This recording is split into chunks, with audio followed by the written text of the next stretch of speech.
이어서 담임 목사님께서 마음과 의식으로 보는 것이라는 제목으로 말씀 증거하실 때 많은 은혜 받으시기 바랍니다. 반갑습니다.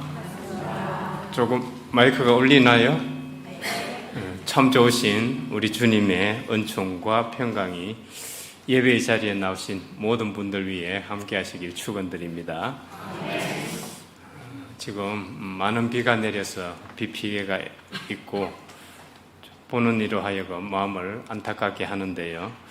하늘에서 비의 량을 조절하시어 이제는 좀 더 큰 피해가 일어나지 않길 바라며, 또 피해를 입은 곳에는 속히 피해 복구가 이루어지고 또 재난을 당한 이들에게 도움의 손길이 이어져서 정상적으로 활동을 하고 회복할 수 있길 주님의 이름으로 축원드립니다. 인간은 초월에 대한 의지가 있습니다. 초월을 추구하는 방식은 각기 다릅니다. 어떤 사람들은 하나님을 믿지 않지만 철학이나 과학을 통해서 세상의 근원과 인간 존재의 본질, 근원적인 물음에 답을 찾고 삶의 의미나 목적을 찾아가기도 합니다. 또 어떤 사람들은 예술을 통해서 인간 존재의 근원적인 질문을 던지고 해답을 찾아 나가기도 하지요. 또 어떤 사람들은 신은 믿지는 않지만 명상 수행을 통해서 초월에 대한 경험을 하려고 하기도 합니다. 예컨대 불교에는 기독교에서 말하는 그런 창조주 하나님이나 인격적인 하나님을 믿지 않습니다. 그렇지만은 그들은 자기 수행을 통해서 해탈, 열반이라는 그런 초월을 경험하고자 합니다. 우리 같은 기독교인들은 삼위일체 하나님을 믿고 고백하고 있지요. 하나님의 모든 존재와 그리고 나의 근거이시고 바탕이시고 지금도 성령으로 살아서 활동하고 계심을 우리는 믿고 그 초월을 향해 나아가고 있지요. 이렇게 이 초월에 대한 추구는 각기 다르다고 볼 수 있습니다.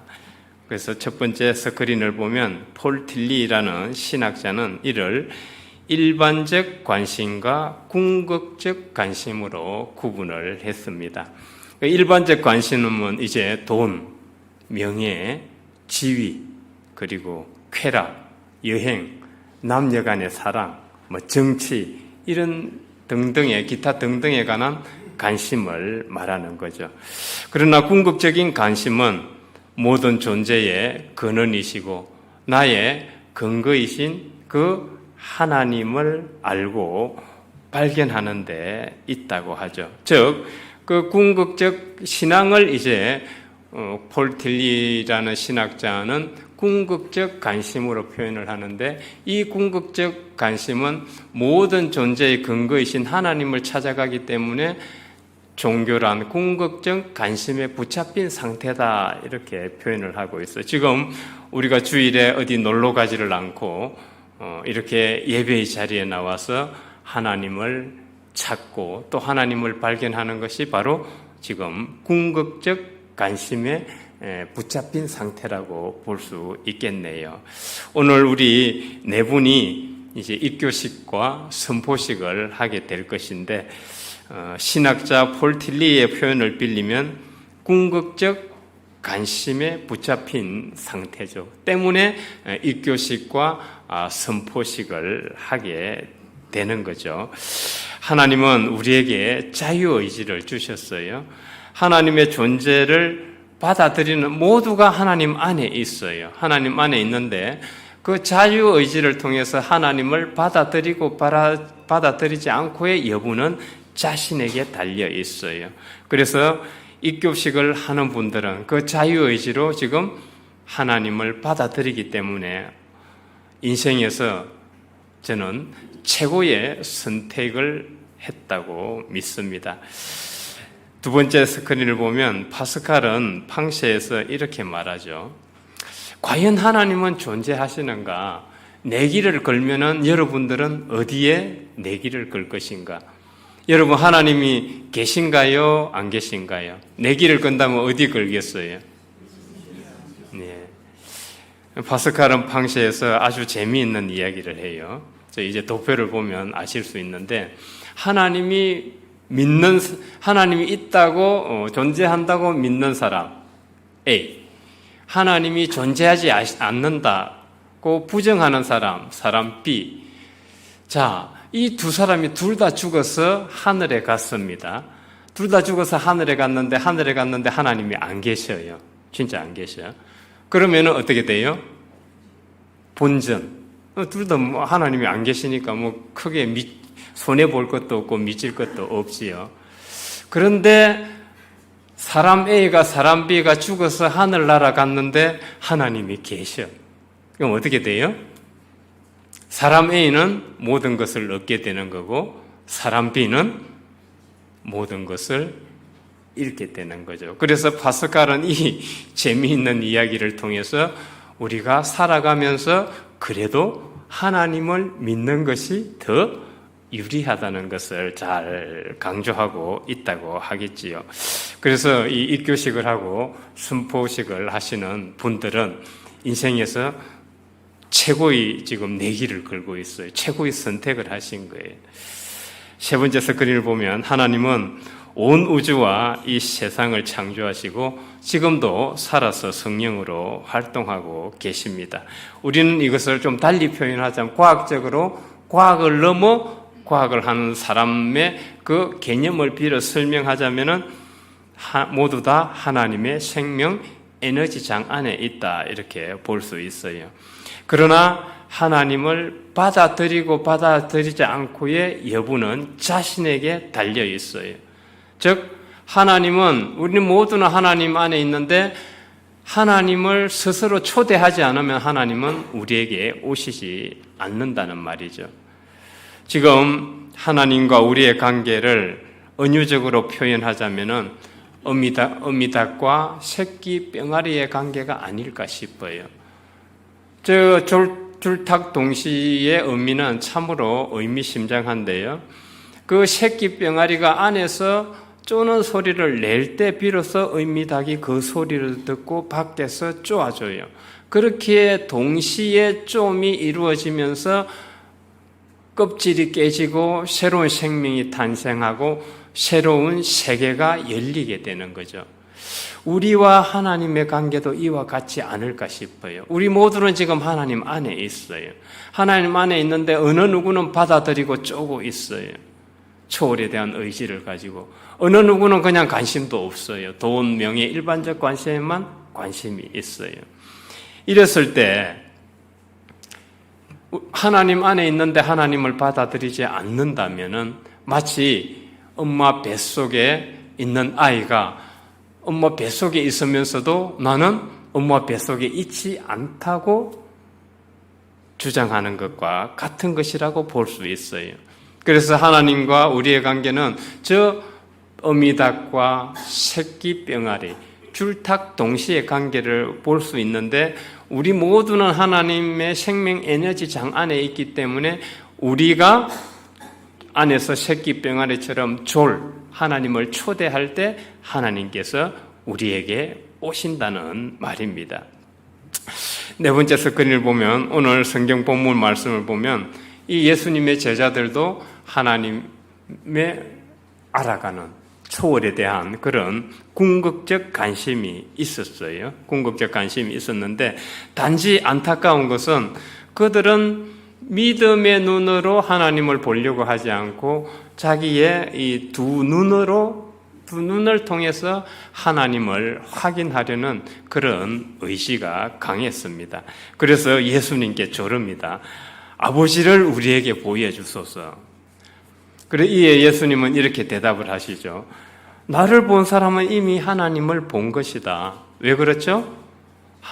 예수 안에서 하나님이 성육신 하셔서 계시고 예수님이 하시는 말씀과 행동과 생각과 모든 것이 하나님이 하시는 일이기 때문이죠.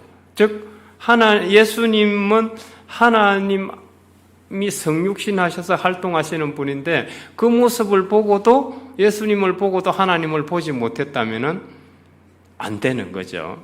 그래서 너는 하나님을 이미 나를 통해서 봤을 건데 하나님을 보여달라고 하느냐 하고 주님은 빌립에게 지금 반문을 하고 계시죠. 다섯 번째 석기를 보면은 이어서 예수님은 빌립에게 이렇게 말씀하십니다. 내가 아버지 안에 있고 아버지가 내 안에 계신 것을 지금껏 너희들에게 보여줬는데도 아직도 그걸 못 믿겠느냐. 그러니까 예수님의 근이 있는 가르침, 이적기사, 사랑, 그리고 기도, 그런 삶 전체를 보았음에도 불구하고 예수님 안에 계신 하나님을 보지 못했다는 거예요. 왜 그랬을까요? 마치 빌립은 이제 예수님의 제자들을 포함해서 우리 모두를 대표한다고 보면 되겠죠.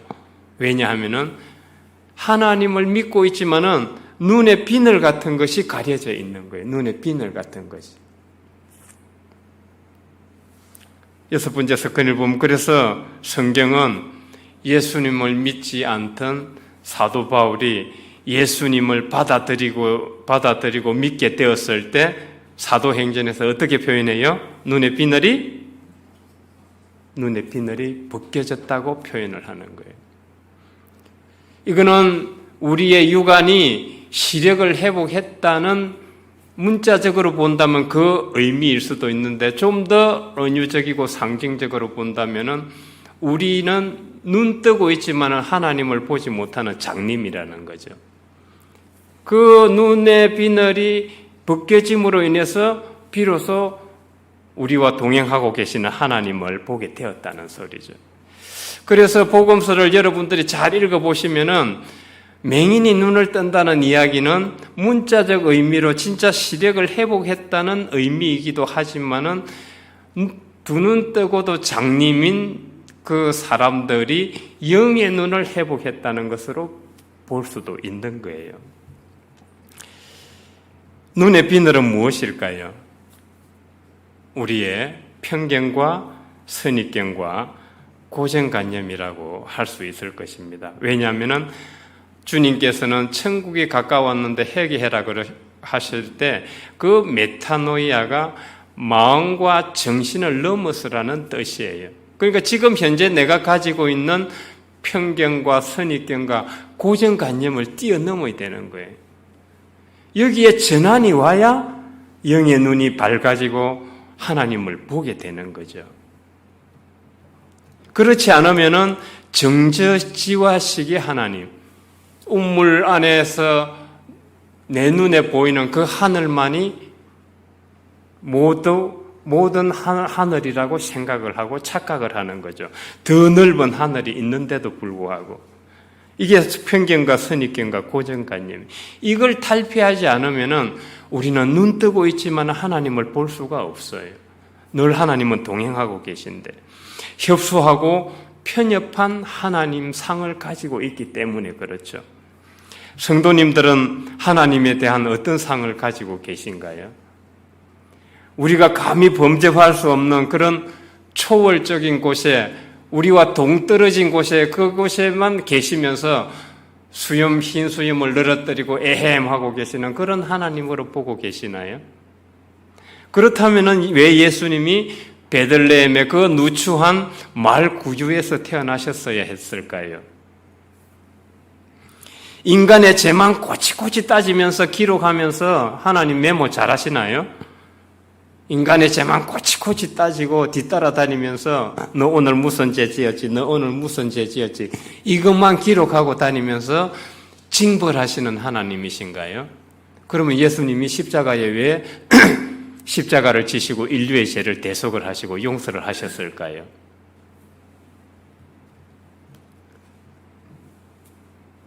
분노의 하나님, 진노의 하나님에 대한 그런 상을 가지고 계신가요? 우리 스스로 고정관념이나 편견과 선입견에 근거한 상을 가지고 있으면 실제로 하나님이 우리 앞에 나타나도 우리는 그 하나님을 받아들일 수가 없어요. 예수님이 나타나셨는데도 불구하고 바리새인들이 그분을 하나님의 아들로 영접하지 못했던 이유가 여기 있지 않을까요? 도스토옙스키의 까라마조프가의 형제들, 그 책에 보면은 대신문관이라는 이야기가 나와요. 중세시대 때 예수님과 동일하신 분이 오셔서 이제 권위 있는 말씀을 선포하시고 가난한 자들이 복음을 듣고 소망을 품게 되고 이적 기사로 죽은 사람 살리고 중풍병자를 일으키고 눈먼 자를 보게 하시고, 그렇게 복음서에 있었던 이야기와 똑같은 일을 다 해내셨어요. 그래서 많은 사람들이 구름처럼 그 그리스도를 따라다녔습니다. 그 지역을 관할하고 있던 주교, 그 당시는 개신교가 없죠. 가톨릭 교회니까. 그 지역을 관할하고 있던 주교가 못마땅했어요. 그래서 사람을 시켜서 그 그리스도를 잡아오게 만듭니다. 그 그리스도를 잡아와서 감옥에 가두고 취조하고 신문을 해요. 신문의 요지는 그거예요. 베드로에게 천국 열쇠를 주고 가셨으면은 이제 오시지 말아야지. 왜 지금 우리 하는 일을 오셔가지고 방에 해방을 놓고 또 우리가 하는 일을 흐트러 놓느냐. 베드로에게 천국 열쇠를 맡겨서 교회의 반석이 되게 하셨으면 됐지. 왜 또 오셔가지고 이런 난리를 피우시느냐. 그러면서 그 얘기를 합니다. 당신이 과거에 천몇백 년 전에 그 마귀에게 광야에서 시험을 받으면서 그 돌을 떡이 되게 했어야지. 사람들에게 빵을 줬어야지. 말씀으로만 살아가라 그러는데 어떻게 사람이 말씀으로만 살아가냐고. 지금 당신이 그렇게 하나님의 아들로 와서 많은 이적 기사를 행하지만은 내일 당장 군중을 모아놓고 빵을 원하냐, 말씀을 원하냐 그러면은 군중들은 뭘 원할 것 같느냐?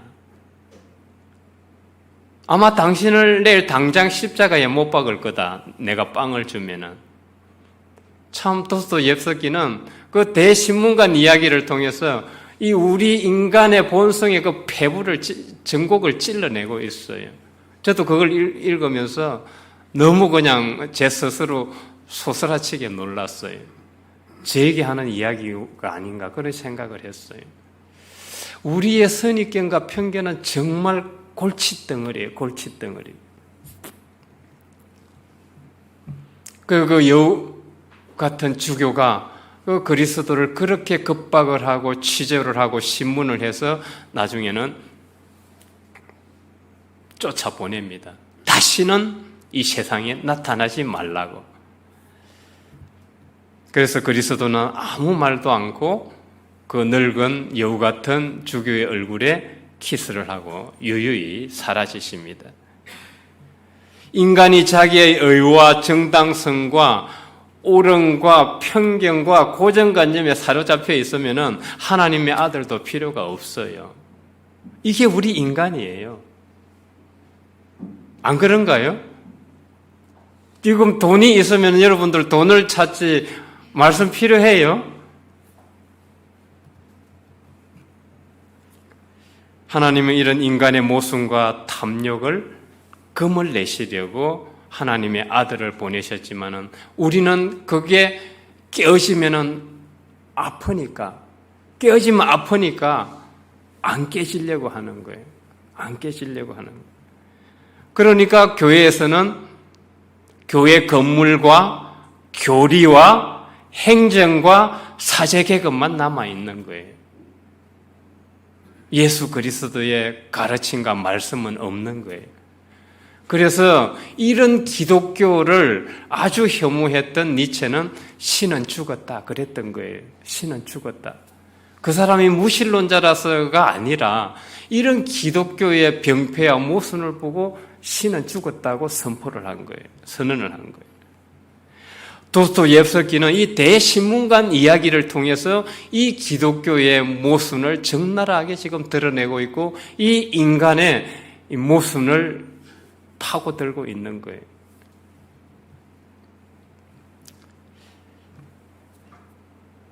기독교는 궁극적 관심이 아니라 협소한 관심에 사로잡혀 있고 그런 신앙을 했다는 거죠. 우리는 과연 어떤 하나님을 믿고 있는지요?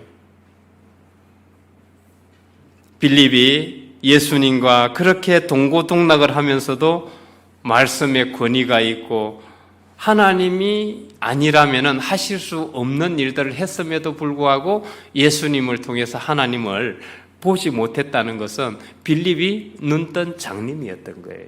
눈뜬 장님이었던 거예요.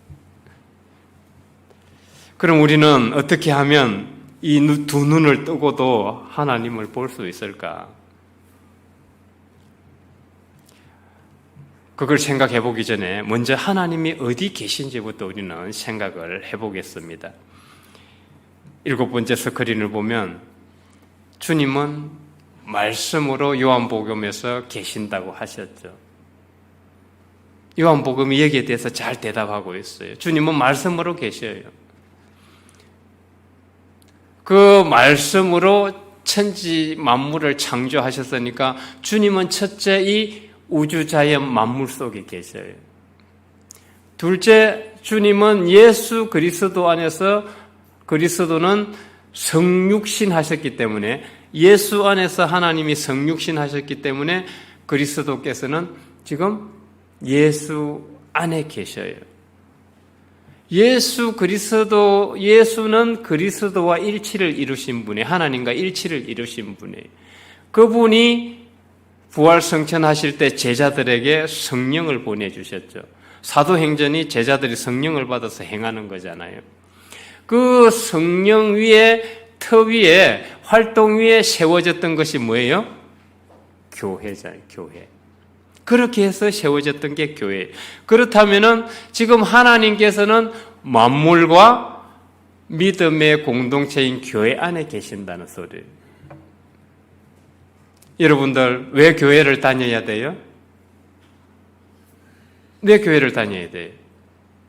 하나님이 계시는 곳이기 때문에 만물과 믿음의 공동체 안에 계시기 때문에 교회를 다녀야 되는 거예요. 여러분들이 서울에 친척집을 찾아간다고 할 때 혹은 결혼식장을 찾아간다고 할 때 뭐가 있어야 돼요? 찾아가려면 지도가 있어야 되죠. 차에 지금 내비게이션 다 달려 있죠. 핸드폰에 다 있죠. 하나님을 찾아가는데 예수 그리스도가 모범이에요. 예수 그리스도를 통해서 하나님을 찾아가고 그 길을 안내받을 수 있는 거예요. 내비게이션이 없으면 우리는 하나님을 찾아가지 못해요. 하나님은 계시지만은. 그래서 예수님이 부활 성천하신 후에 보혜사 성령을 너희들에게 보내주고 그분이 너희들을 안내해 주실 것이라고 하셨던 거예요.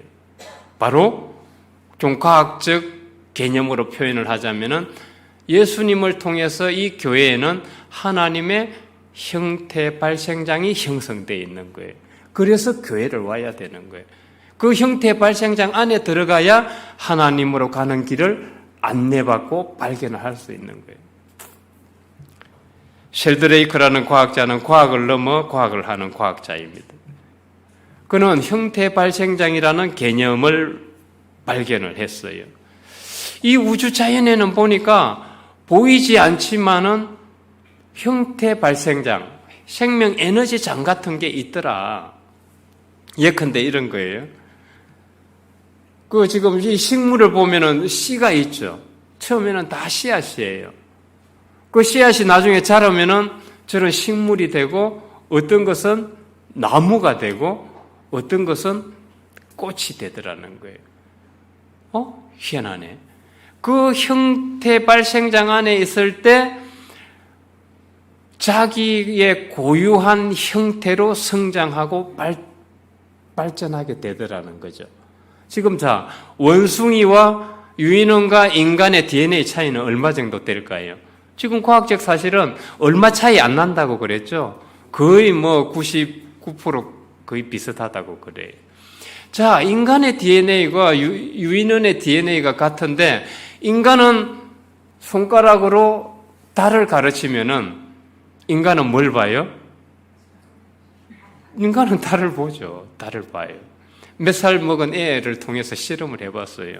저렇게 밤에 달을 가리키니까 몇 살 먹은 애도 손가락을 보지 않고 달을 봐요. 그런데 유인원은 아무리 똑똑해도 그게 안 돼요. 손가락으로 달을 가리키면 뭘 봐요? 계속 손가락만 봐요. 이게 인간과 유인원의 차이예요. 왜 DNA는 비슷한데 초파리가 되고 유인원이 되고 동물이 되고 곤충이 되고 인간이 될까요? 그래서 이 셸더레이크라는 과학자는 하나님께서 형성해 놓은 그 형태 발생장 안에 들어가면은 사물은 각기 고유한 그 본성대로 발전하고 성장하더라는 거예요. 그 형태 발생장이에요. 자, 이걸 조금 더 좁게 들어가면은 만약 종교를 칩시다. 종교 공동체로 친다면은 그 종교 공동체 안에는 장시자가 있죠. 이 기독교는 예수님이 장시자라고 볼 수 있잖아요. 그 장시자를 통해서 하나님의 형태 발생장이 형성되어 있는 거예요. 불교에 가면은 불교도들은 뭘 봐요? 기도할 때? 그들은 보살이나 부처가 나타나요. 우리처럼 성령이나 예수님이 나타나지 않아요. 유교 믿는 사람들에게는 누가 나타나요? 공자가 나타나요. 공자가. 이런 거에 이게 형태 발생장이에요. 그 장시자가 나타난단 말이에요. 어떤 기업에 좀 더 좁은 개념으로 들어가면 기업에 지금 다니고 있어요. 모 기업에 다니면 그 기업 문화에 젖어 있기 때문에 그런 식으로 생각하고 사고해요. 행동하고. 그리고 가정에 보세요. 가정의 부모와의 관계, 자식을 양육하는 방식, 그 집안의 분위기를 보면은 어때요? 자녀도 거기에 자기도 모르게 익히고 배우게 돼요. 그래서 교사가 많은 집안에는 보면은 교사가 많이 나와요. 교사가 많이 나와요. 이걸 좁은 개념으로 본다면은 형태 발생장인 거예요. 우리 기독교는 예수님이 장시자시고 예수 안에서 하나님께서 활동하셨고 그 성령이 지금 이 공동체 내에서 활동하고 계셔요. 하나님의 형태 발생장 안에 있기 때문에 하나님을 발견하고 하나님을 알아가려면은 이 교회를 와야 되는 거예요. 불교로 가면 안 되고 혹은 유교를 가면 안 되고. 그래서 교회는 예수 그리스도로 인해 하나님의 형태 발생장이 형성되었기 때문에 교회 안에 있으면은 성령을 만나게 되고 그리스도와 접하게 되는 거죠. 그래서 교회를 다녀야 합니다. 그러면 끝으로 하나님은 만물과 믿음의 공동체인 교회 속에 계시는데 그러면 우리는 여기에 계시는 그리스도를 어떻게 하면 만날 수 있을까? 우리 육안으로는 지금 그 식별이 안 돼요. 그냥 일반적인 사물이나 컵이나 물이나 이것만 우리 생활에 필요한 것만 식별이 되지 하나님은 식별이 잘 되지가 않아요. 그래서 믿음의 눈으로 바라봐야 돼요. 믿음의 눈으로 바라봐야 되는데 그 믿음이 어디에서 나와요? 우리의 마음과 의식에서 나오는 거예요. 그래서 결국은 하나님을 보려면은 우리의 마음과 의식을 회복하고 치유해야 되는 거예요. 그래서 그런 거예요. 그래서 메타노이아. 주님께서 천국이 가까웠다 메타노이아 회개하라. 회개하면 이거 잘못했습니다. 저거 잘못했습니다가 아니라 우리의 마음과 의식을 치유하고 회복하는 거예요. 8번째 하변을 보면은 예수님도 사역을 하시다가 한가한 시간에 기도하는 시간을 가지셨고 제자들에게 깨어 있으라고 하셨는데 목적은 이 마음 챙김에 있었다고 봅니다. 이제 마음과 의식을 어떻게 치유하는 것에 대해서, 치유하고 회복하는 것에 대해서 생각을 해보는데요. 그래서 마음 챙김이라는 말 많이 들어보셨을 거예요. 우리는 이제 이 마음 챙김을 할 수 있어야 돼요. 이 마음 챙김은 존 카바진 교수가 맨 처음 언급한 말인데 어떤 것이냐면 현재 나의 마음 상태가 뭘 하고 있는지를 바라보는 거예요. 아, 내가 지금 분노하고 있구나. 아, 내가 지금 외롭구나. 내가 지금 두렵고 불안하구나. 내가 지금 슬프구나. 이런 슬프든 즐겁든 불쾌하든 나쁘든 추하든 간에 그 각 순간을 회피하지 않고 바라보고 맞이하는 거예요. 아, 이거는 뭐 좋지 않는 감정이니까 회피하고 막 도망가고 이렇게 하지 말고 그게 즐겁든 슬프든 나쁘든 간에 각 순간과 함께 하는 거예요. 마음 챙김이라는. 그게 되면은 조금 시간이 지나면은 들숨과 날숨을 보게 된다 그래요. 기도 오래 하신 분들은 이해하실 거예요. 처음에는 막 잡념이 오가죠. 잡념이 많이 생기다가 이게 오래 시간이 지나면은 스스로 자기 정화가 되면서 들숨과 날숨을 보게 돼요. 이 들숨과 날숨이 얼마나 중요하면 우리 그냥 생명 그러잖아요. 생명. 들숨과 날숨 있으면 살지 못해요. 살지 못하는데 히브리어 중에 야훼라는 단어가 있죠. 하나님을 칭하는 거예요. 야훼. 그 야훼라는 이름을 발견할 때 우리의 들숨과 날숨을 보고 야훼라는 이름을 찾아냈다고 해요. 그래서 우리가 야훼라는 이름을 이렇게 외칠 때 우리의 들숨과 날숨의 그걸 볼 때 가장 정확한 발음이 나온다고 그래요. 즉 하나님은 우리의 숨과 관련이 되어 있다는 거예요. 그래서 명상할 때 이 숨이 되게 중요한 거예요. 들숨과 날숨이. 그렇게 해서 이제 이 마음 챙김을 통해서 계속 자신의 지금 현 상태를 바라보고 있으면 안정이 되면서 들숨과 날숨에 집중하게 되는데 이때 우리가 유의해야 될 게 있어요. 그냥 이것에만 몰두하고 빠진다면은 그냥 자기 명상으로 끝나는 거예요. 자기 명상으로 끝나는 거라고. 이때 우리는 그 중심이 그리스도 안에 있어야 돼요.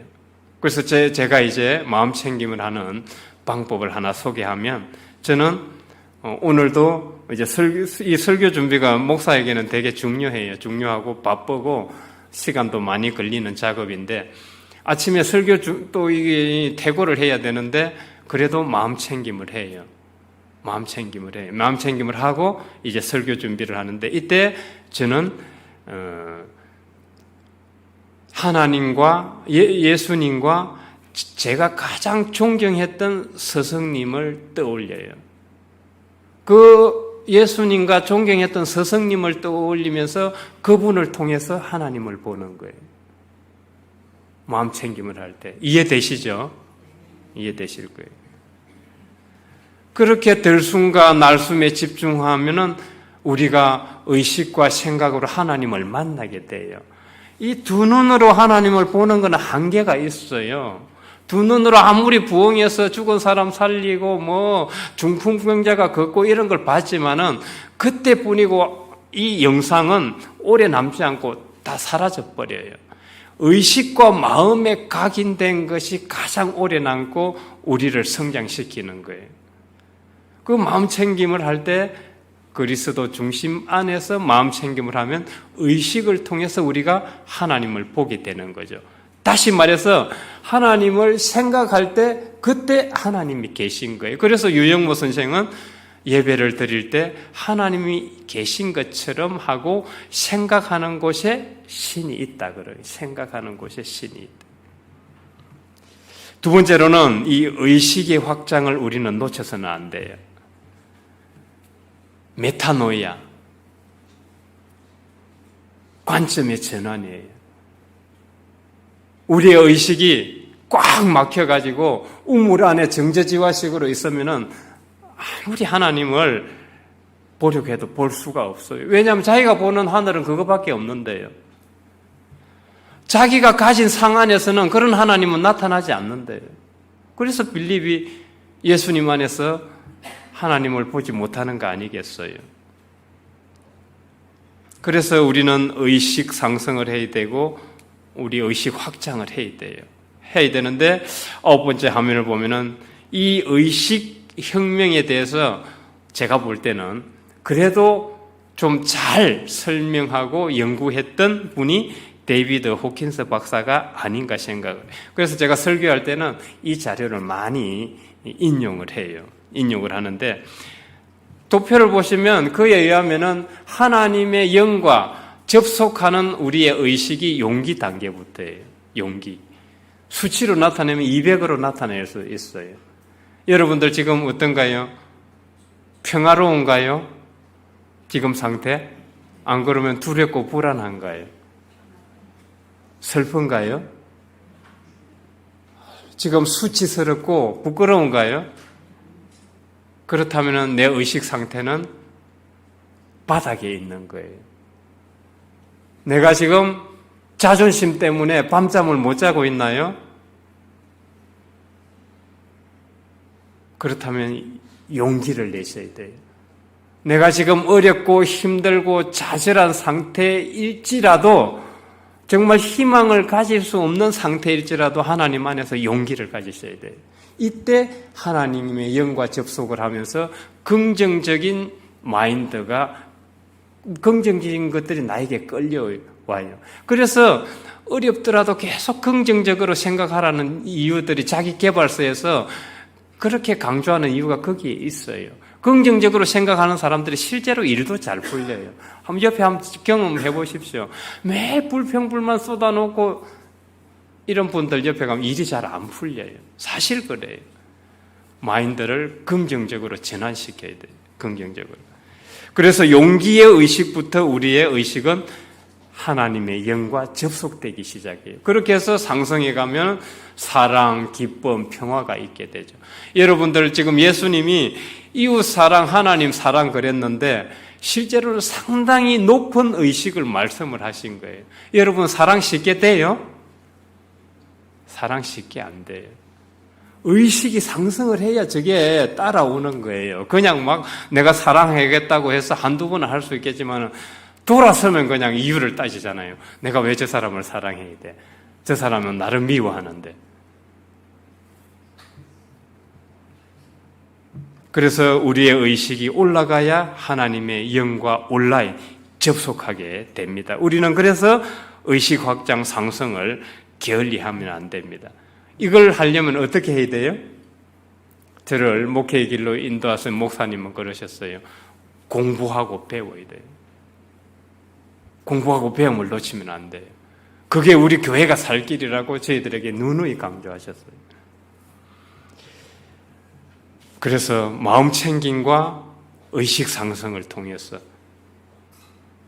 마음과 의식으로 하나님을 바라보고 그런 하나님의 빛으로 내가 대하는 모든 존재를 대하고 또 바라보고 그렇게 살아가는 그리스도인들이 되시길 주의 이름으로 축원드립니다. 보혜사 진리의 성령으로 그리스도 예수를 믿는 공동체와 우리 안에 살아계신 주님, 주님은 여전히 우리 안에서 영적 인도를 해 주시려고 하시지만 저희들은 교만하고 겸손하지 못하여 진리의 성령과 만나지 못하고 스스로 사면 초가에 빠뜨리고 살아왔는지도 모르겠습니다. 이제 겸손한 태도로 주님의 말씀에 귀 기울이고 마음 챙김과 의식 상승을 통해 하나님을 바라보는 궁극적 관심의 신앙을 하고 하나님의 마음으로 모든 존재를 대하고 행동하는 그리스도인으로 신앙생활을 하겠사오니 성령께서 저희들 안에 역사하여 주시고 인도하여 주옵소서.